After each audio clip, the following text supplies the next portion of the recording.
అయితే నిన్నటి నుంచి నేను 3 రోజుల నుంచి చూస్తున్నా, 2 రోజుల నుంచి. యాక్చువల్గా నిన్నే ప్రెస్ మీట్ పెట్టాల్సి ఉండింది, బట్ కాకినాడలో జరిగినటువంటి దురదృష్టకర సంఘటన మీద, ఆ విస్ఫోటనం మీద అక్కడికి వెళ్ళి రావడంతో ఈరోజు అయింది. నేను 2 రోజుల నుంచి చూస్తున్నా. మా మిత్రుడు మూర్తి గారు, ఇంకొక మిత్రులు సాంబశివరావు గారు ఏమైనా డిబేట్ పెడతారేమో దీని మీద అని. ఎందుకంటే నేను కూడా చాలా కీన్గా అబ్జర్వ్ చేస్తేనే దీని మీద డిబేట్ పెడితే ఏం స్టాండ్ తీసుకుంటారు అని. ఎందుకు అంటే పాపం దుర్మార్గంగా పరిస్థితి ఏంది అంటే డిబేట్ పెట్టేవాళ్ళే. ఫస్ట్ ఏమో మూర్తి గారు, సాంబశివరావు గారు, వీరి అధినేత బిఆర్కే నాయుడు గారు ఇది ఏఐ టెక్నాలజీ ఫేక్ వీడియోస్ అనేటువంటి ఒక స్టాండ్ తీసుకున్నారు. పాపం దాని మీదే నిలబడి ఉన్నట్టయితే ఇబ్బంది ఏమి ఉండేది కాదు. దాన్ని పక్కన పడేసి ఆవేశంలో సోషల్ మీడియాలో పోస్టులు చూసి ఆవేశంలో పుసిక్కుమని బిఆర్ నాయుడు గారు మీడియా సమావేశం పెట్టి దాంట్లో అక్కడక్కడ మాత్రమే ఎడిటింగ్ జరిగింది, దాంట్లో అయినా వల్గారిటీ ఏముంది అన్నారు. అర్థం కాల మూర్తి గారికి, సాంబశివరావు గారికి. అయ్యో సాయంత్రం డిబేట్ కూర్చుందాం అనే ఫేక్ వీడియోలను పెడదామనుకుంటే పుసిక్కుమని ఈ ముసలాయన, ఈ పెద్ద ఆయన పైన కూర్చున్నాం మెదలకుండా కూర్చున్నా ఉండక ఇది సగం అక్కడక్కడే ఎడిట్ చేశారు అంటే అది పూర్తి మంచి వీడియోనే అక్కడక్కడే ఎడిట్ చేశారని చెప్పి మూలిగే నెక్క మీద తాటికాయ వేసుకున్నాడు, బుద్ధుందా బుర్రుందా అని తిట్టుకున్నారంట. సో ఈయన ఒక స్టాండ్ మీద అది A1 fake AI technology fake video అని దాని మీద ఉన్నట్టయితే వాళ్ళు సాయంత్రానికి డిబేట్లు నడిపేవాళ్ళు. అప్పటికే పాపం చాలామంది యూట్యూబర్లు అప్పటికే ఏఐ టెక్నాలజీ అసలు పవిత్రమైనటువంటి బిఆర్కే నాయుడు గారి మీద ఈ అపవిత్రమైనటువంటి ఈ పోస్టులు ఏంటి, ఫేక్ వీడియోలు ఏంటి, డీప్ ఫేక్ వీడియోలు ఏంటని మొదలుపెట్టేశారు. ఎప్పుడైతే బిఆర్కే నాయుడు గారు మీడియా సమావేశం పెట్టి అక్కడక్కడ మాత్రమే ఇవి అయినా అసలు దాంట్లో సమస్య ఏంటుంది మీకు చెప్పండి, నాకు అర్థం కాదు. 32 సంవత్సరాల నుంచి నాకు పరిచయం. దాంట్లో వల్గారిటీ ఎక్కడుంది, అది నిజమే అనుకుందాం, వల్గారిటీ ఎక్కడుంది అనేటప్పటికీ ఎవడికి అర్థం కాల.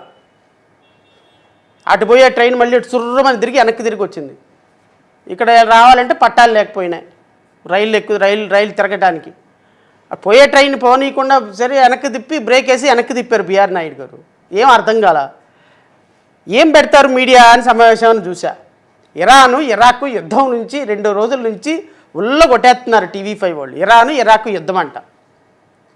ఎక్కడ బిఆర్కే నాయుడు గారి మీద యుద్ధం చేస్తుంది సోషల్ మీడియా, ఈ యుద్ధం మీద డిబేట్ పెడదామని లేదు వీళ్ళకి. ఇప్పుడు బిఆర్కే నాయుడు గారి మీద యుద్ధం కంటే కూడా, ఆయన మీద పాపం సోషల్ మీడియా చేసే యుద్ధం కంటే కూడా వాళ్ళకి ఇరాక్ యుద్ధం చాలా ప్రాముఖ్యం అనిపించింది. ఇరాక్ యుద్ధం మీద సాంబశివరావు గారు, మూర్తి గారు విపరీతమైనటువంటి డిబేట్లు పెట్టేసేసి అసలు భారతదేశానికి సంబంధం లేకపోయినా అసలు ప్రపంచం గురించి వాళ్ళు పడుతున్నటువంటి బాధ, ప్రపంచం గురించి వాళ్ళు చేస్తున్నటువంటి యాగి అంతా ఇంత యాగి కాదు. నేను 2-3 మీడియా సోదరులకు కూడా అంటే ఒకసారి వీడియో వేసి చూపించాలనిపించింది నాకు. దశాబ్దాలుగా ఒక కుటుంబంతో ఉన్న సన్నిహితాన్ని, ఆత్మీయతని అడ్డం పెట్టుకొని దానికి ఫేక్ జోడించి ఇష్టారీతిగా తిరుపతితో సంబంధం లేని, టీటీడీతో సంబంధం లేని 2-3 దశాబ్దాలుగా సన్నిహిత కుటుంబాలుగా ఉన్న మధ్య ఉన్న ఒక ఫోటోని, అది కూడా 20 ఏళ్ళ క్రితం, ఒక 5, 6, 10 మందో ఒక తీర్థయాత్ర చేస్తే మార్పు చేసి ఎడిట్ చేసి ఇద్దరినే చూపిస్తూ హాల్లో కూర్చుని ఫోటో మాట్లాడుతున్న మాటల్ని లేదు ఆత్మీయంగా ఉన్నటువంటి దృశ్యాన్ని ఫేక్ చేసి ఆత్మీయంగా ఉన్నటువంటి దృశ్యాన్ని అంట ఫేక్ చేశారంట. 20 సంవత్సరాల క్రితం అంట షిరిడి వెళ్ళిందంటే ఇప్పుడు పెట్టారంట. 25 మంది కూర్చొని అన్నం తింటుంటారంటే వీళ్ళిద్దరిదే ఫోటో పెట్టారంట. కిచెన్లో అంటే ఆత్మీయంగా ఉన్నది అంట. ఆత్మీయంగా ఉంటామంటే మనం వెళ్ళి ఎలాగనా ఆత్మీయంగా ఉంటాం అంటే నాకు అర్థం కాలేదు. ఆత్మీయంగా ఉంటామంటే మరి మీ ఆత్మీయతకి తెలుగులో అర్థం ఇదేనేమో నాకు తెలీదు. అంటే అసలు ఈ ప్రపంచంలోనే నీతికి నిజాయితీకి పేటెంట్ రైట్గా ఉన్నటువంటి మా మూర్తి గారి యొక్క ముఖం చూడండి. వారం రోజుల నుంచి లంకనాలు చేసిన వాళ్ళలాగా, వారం రోజుల నుంచి లంకనాలు చేసి అప్పుడే హాస్పిటల్ నుంచి డిశ్చార్జ్ అయ్యి 4 రోజుల నుంచి జ్వరం వచ్చినోడు ఎలా అయితే ఉంటుందో ఫేసు, మామూలుగా వేరే దాని మీద డిబేట్లు పెట్టమంటే మాత్రం ముఖం అంతా వెలిగిపోతుంది, మామూలుగా వెలిగిపోదు. ఇంతకుముందు గత ప్రభుత్వంలో ఒక రెండు ఇన్సిడెంట్లు జరిగినాయి. ఒకటి గోరంట్ల మాధవ్ గారిది. ఈ గోరంట్ల మాధవ్ గారి ఇన్సిడెంట్ జరిగినప్పుడు అవతల పక్క బాధితురాలు ఎవరో తెలియదు, అవతల పక్క ఏం జరిగిందో ఎవరికి తెలీదు. 15 రోజులండి 9 o'clock డిబేటు, 9 to 9:30 అదే డిబేటు, 7 to 8 o'clock అదే డిబేటు, టాప్ స్టోరీ అదే డిబేటు, 10 గంటలకి అదే డిబేటు. నెల 15 రోజులు. ఇంకా దురదృష్టం ఏంటి అంటే తెలుగుదేశం పార్టీ అధికారంలోకి వచ్చిన మొన్న కూడా అదే డిబేటు మళ్ళీ పెట్టారు. ఎవరు? సాంబశివరావు గారని మూర్తి గారు. నేను అడుగుతున్నా, మూర్తి గారు, మీకు జరిగినప్పుడేమో ఒక పద్ధతి, మిగతా వాళ్ళకి జరిగినప్పుడేమో ఇంకొక పద్ధతి. అంటే మీకు జరిగినప్పుడు ఆత్మీయత, అనురాగం,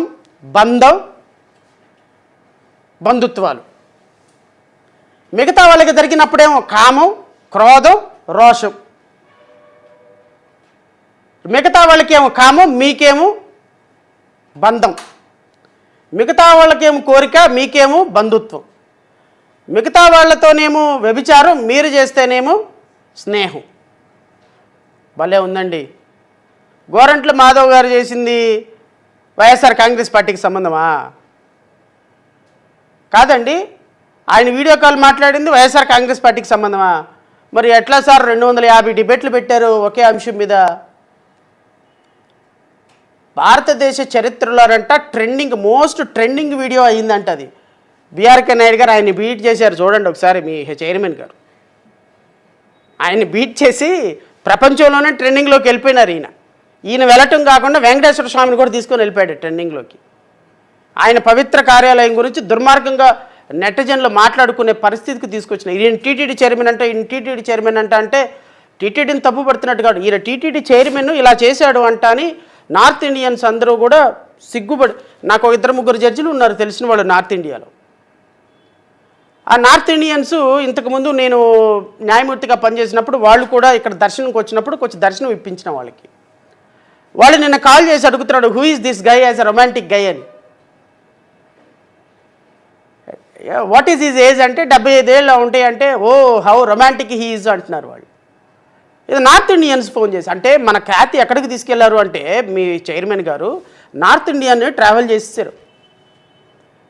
ఇది అల్టిమేట్గా ఇది ఎక్కడ ల్యాండ్ అవుతుంది? ఒక పవిత్ర పుణ్యక్షేత్రంలో ల్యాండ్ అవుతుంది. ఒక పవిత్ర పుణ్యక్షేత్రంలో ల్యాండ్ అయ్యేటువంటి అంశం మీద ప్రభుత్వం స్పందించకపోతే ఎట్లా? ఒకసారి ఆలోచించమని కోరుతున్నా. ఇది విమర్శించేటువంటి అంశం కాదు. తప్పు జరిగింది, తప్పును సరిదిద్దుకోండి. దాన్ని వెనకేసుకొస్తే ఎట్లా? డీప్ వీడియోలని ఒకళ్ళు, మార్ఫింగ్ వీడియోలని ఒకళ్ళు, ఇదేదో A1 వీడియోలని ఏఐ టెక్నాలజీ అని ఒకళ్ళు. అది ఎప్పుడో 20 సంవత్సరాల క్రితం ఆత్మీయంగా కౌగిలించుకున్నప్పుడు అంటే ఎవరూ లేకుండా ఆత్మీయంగా కౌగిలించుకుంటారంట. నైట్ వేసుకునంట ఆ రూమ్లో నుంచి వద్దంట.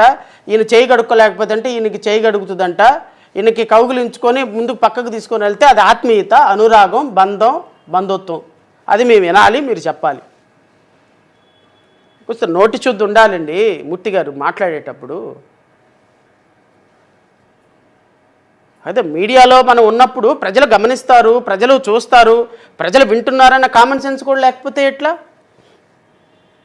మనతో ఉన్న సన్నిహితాన్ని, ఆత్మీయతని అడ్డం పెట్టుకొని దానికి ఫేక్ జోడించి ఇష్టారీతిగా తిరుపతితో సంబంధం లేని, టీటీడీతో సంబంధం లేని 2-3 దశాబ్దాలుగా సన్నిహిత కుటుంబాలుగా ఉన్న మధ్య ఉన్న ఒక ఫోటోని, అది కూడా 20 ఏళ్ల క్రితం, ఒక 5, 6, 10 మందో ఒక తీర్థయాత్ర చేస్తే మార్పు చేసి ఎడిట్ చేసి ఇద్దరినే చూపిస్తూ హాల్లో కూర్చుని ఫోటో మాట్లాడుతున్న మాటల్ని, లేదు ఆత్మీయంగా ఉన్నటువంటి దృశ్యాన్ని ఫేక్ చేసి చెలరేగిపోయారు. ఏముంది అందులో? మీరు ఫేక్ చేస్తే మాత్రం తిరుపతికి ఏం సంబంధం? అంటే తిరుపతికి ఏం సంబంధం లేదు. దాంట్లో ఏముంది? దాంట్లో ఏమీ లేదు. తిరుపతికి అసలు సంబంధమే లేదు. తిరుపతికి సంబంధం లేదు, ఎవరికి సంబంధం లేదు. అసలు అది వ్యక్తిగతమైనటువంటి విషయం. మరి గోరంట్ల మాధవ్ది వ్యక్తిగతమైన విషయం కాదా ఏంటి? అంబటి రాంబాబు గారిది వ్యక్తిగతమైన విషయం కాదా ఏంటి? ఆయన ఎవరో శ్రీనివాసు విశాఖపట్నం చైర్మన్, ఆయన మంత్రి, మాజీ మంత్రి, ఆయనది వ్యక్తిగతమైన విషయం కాదా ఏంటి? మరి వ్యక్తిగతమైన విషయాల మీద సంవత్సరాల పాటు డిబేట్లు ఎట్టు పెట్టారయ్యా? మీ దాకా వస్తేనేమో సంసారమా, ఎదుటోటి చేస్తేనేమో వ్యభిచారమా? కాస్త కడుపుకి అన్నం తినేటట్టు నోటి శుద్ధితోటి మాట్లాడాలి. తప్పు జరిగింది, దాని మీద మీరు తప్పు సరిదిద్దుకునే అంశాల మీద దృష్టి సారించండి. గౌరవ చైర్మన్ గారు నిన్న మాట్లాడుతున్నారు, బిఆర్ నాయుడు గారు. ఏంటి తప్పు జరిగింది, ఏమైంది, ఏంటి, తగ్గేదేలే అంట, తగ్గేదేలా. ఏంటి ఎవరిని బెదిరిస్తున్నారు తగ్గేదేలే అని? Please subscribe dot news.